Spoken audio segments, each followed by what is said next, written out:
अस्सलाम वालेकुम एवरीवन, कैसे हैं आप सब। I hope you all are doing well. तो आज की जो मेरी वीडियो है ना, इसका टॉपिक है मेरी जॉब की डिटेल्स, क्योंकि बहुत ज़्यादा लोग जो है ना इस हवाले से सवाल करते हैं। इवन मेरे कमेंट सेक्शन में, इवन मुझे इनबॉक्स इंस्टाग्राम पे, टिकटॉक पे बहुत ज़्यादा लोगों ने इस हवाले से सवाल किए हुए हैं। तो आज इस वीडियो में जो है ना मैं कोशिश करूँगी उन सारे सवालों के जवाब दूँ। सबसे पहले जो है ना मैं अपना इंट्रोडक्शन देती हूँ। मेरा नाम समरा सलामत है and I am 26 years old. मेरी क्वालिफिकेशन ये है कि मैंने किया हुआ है BBA फाइनेंशियल अकाउंटिंग में। मैंने BBA किया हुआ है आज से 4 साल पहले, क्योंकि अब तो 2025 स्टार्ट होने वाला है। 2020 के एंड पे ना मेरा BBA ख़त्म हो गया हुआ था। अब आप लोग ये सोचेंगे कि BBA एक बिल्कुल अलग जो है फील्ड है और मैं कॉल सेंटर में जॉब कर रही हूँ। ये दोनों बहुत इरेलीवेंट फील्ड्स हैं।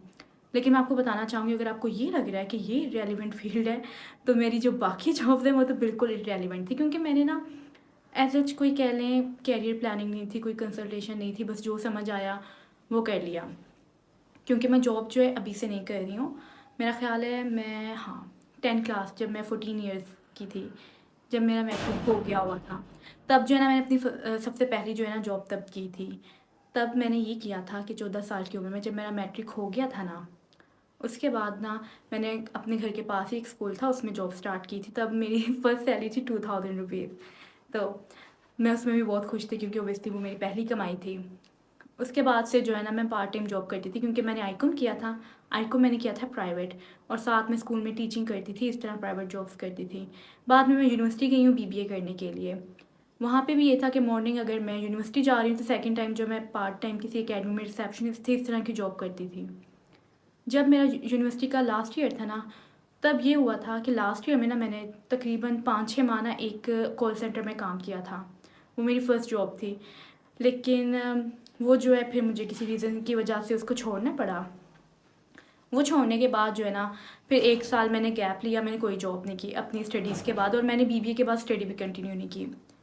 अच्छा, अब ये सारा इंट्रोडक्शन मैं अपना ही दी जा रही हूँ, क्योंकि मैं सिर्फ ये बताना चाह रही हूँ कि मैंने पहली जो जॉब्स की थी वो कॉल सेंटर के हवाले से नहीं थी। मैं टीचर रही हूँ स्कूल्स में, डिफरेंट स्कूल्स में होम ट्यूशन देती रही हूँ। लेकिन बाद में मैं टीचिंग से बहुत ज़्यादा जो है ना फेडअप हो गई हुई थी। एक दिन अचानक, शायद अगर आप मुझे टिकटॉक पे देखते हैं, रमज़ान में ना मैंने माइंड बनाया था, मैं IBEX गई थी। इवन मेरा माइंड ब्रिज में इंटरव्यू देने का कोई इरादा भी नहीं था। मैंने जाना शाहीन कॉम्प्लेक्स था, लेकिन मैंने वहाँ से रिक्शा करवाया रेलवे स्टेशन से और मैं माइंड ब्रिज आ गई। तो मैंने वहाँ पे इंटरव्यू दिया। मैंने बाद में शाहीन कॉम्प्लेक्स जाना था, लेकिन तब रमज़ान थे और अफ्तारी का टाइम था, तो मैं शाहीन कॉम्प्लेक्स इंटरव्यू दे ही नहीं सकी, क्योंकि मेरा रिस्क यहीं पे लिखा हुआ था। और यहाँ पे जो है मुझे जॉब मिल गई। अब बात करते हैं वो सवाल जिनका आप सबको इंतज़ार है। तो माइंड में जब मैं इंटरव्यू देने गई ना, तो सबसे जो इम्पोर्टेंट है वो आपसे ये पूछते हैं कि आप कंफर्टेबल है रोटेशनल शिफ्ट्स में कि नहीं। रोटेशनल शिफ्ट है कि कभी आपकी दिन की होगी, कभी आपकी रात की होगी। तो आपने इसका जवाब देना है येस। अगर आप ना कहेंगे तो वो आपको बिल्कुल भी कंसिडर नहीं करेंगे, अगर आपका इंटरव्यू जितना मर्जी अच्छा हुआ। लेकिन अगर आप कहते हैं ना कि no, I am not comfortable in rotational shifts, मैं चाहता हूँ मुझे सिर्फ मॉर्निंग की शिफ्ट मिले या नाइट की शिफ्ट मिले, वो आपको कंसिडर नहीं करेंगे। दूसरी बात, वो ज़्यादा उन बच्चों को कंसिडर करते हैं जिनकी ना एजुकेशन कंप्लीट हुई हो। और हाँ, इंटरमीडिएट के बाद जो है ना आप अप्लाई कर सकते हैं। इंटरमीडिएट और साथ आपके पास हो ID कार्ड आपका, दैट्स इट। आप जाएँ और अप्लाई करें, ये 2 चीज़ें आपके पास होनी चाहिए। और हाँ, आप जो है यहाँ पे यूट्यूब पे इतने ज़्यादा अब तो वीडियोज़ हैं, आप अपना एक अच्छा सा इंटरव्यू प्रिपेयर करें और आप चले जाएँ। लेकिन इन केस अगर आपकी नहीं भी कंप्लीट है ना स्टडी, आप फिर भी अप्लाई करें वहाँ पे। आप कह दें कि मैं मैनेज कर लेता हूँ कुछ भी, एक अच्छा सा कोई सेटिस्फैक्ट्री जवाब उनको दे दें। जब आपका इंटरव्यू हो जाएगा ना, उसके बाद वो आपका लेंगे टेस्ट।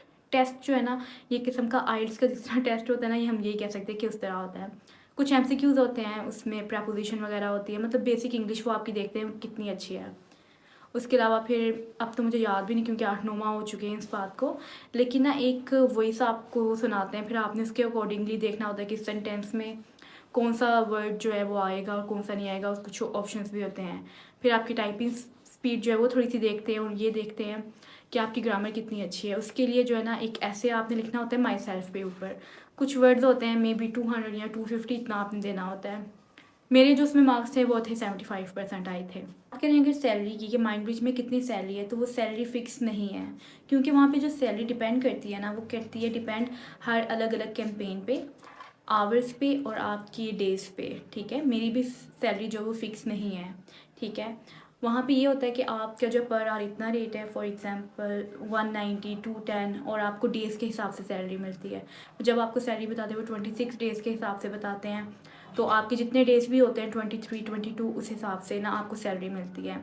और यहाँ पे यही हिसाब होता है कि जैसे मैं हूँ ना, अब मुझे अगले हफ्ते फॉर एग्जांपल कोई ऑफ़ चाहिए, अगर आपके रोटेशनल ऑफ हैं तो फिर ये हिसाब होगा कि मुझे जो है ना वो लोग कहेंगे, मैं रिक्वेस्ट करूँगी कि मुझे जो है ना अगले हफ्ते ये ऑफ दे दें, तो वो मिल जाता है। लेकिन ये मेरी कंपेन में, मुझे बाकी कंपेन्स का आइडिया नहीं है कि वहाँ पे ऐसा है कि नहीं। लेकिन जो भी है ना, आप वहाँ पे अनस्केजुअल ऑफ नहीं कर सकते हैं। फॉर एग्जांपल जैसे आज मेरी तबीयत ख़राब है या कुछ भी है, मैं ऑफ़ नहीं कर सकती हूँ, क्योंकि वहाँ पे पता क्या होता है, अगर मैं हूँ ना फॉर एग्जांपल, मेरी सैलरी तो एक है बेसिक, लेकिन इंसेंटिव आता है दो चीज़ों पे, क्वालिटी पे और अटेंडेंस पे। मेरी जो क्वालिटी है वो होनी चाहिए 90% से अबव, और जो अटेंडेंस है वो 95% अबव होनी चाहिए। वो इस तरह होती है जिस तरह रोज़ मैं आती हूँ, ठीक है, उसमें मैं अगर लेट हो जाती हूँ तो अगर मैं 10 मिनट लेट होगी ना, मेरी फ़र्स्ट ब्रेक चली जाएगी, क्योंकि इसमें 2 ब्रेक्स मिलती हैं आपको, हाफ आवर की। आपकी मर्ज़ी, आप 15-15 मिनट की भी ले सकते हैं, 2 और 1 आधे घंटे की, या आप 2 आधे घंटे की ले सकते हैं।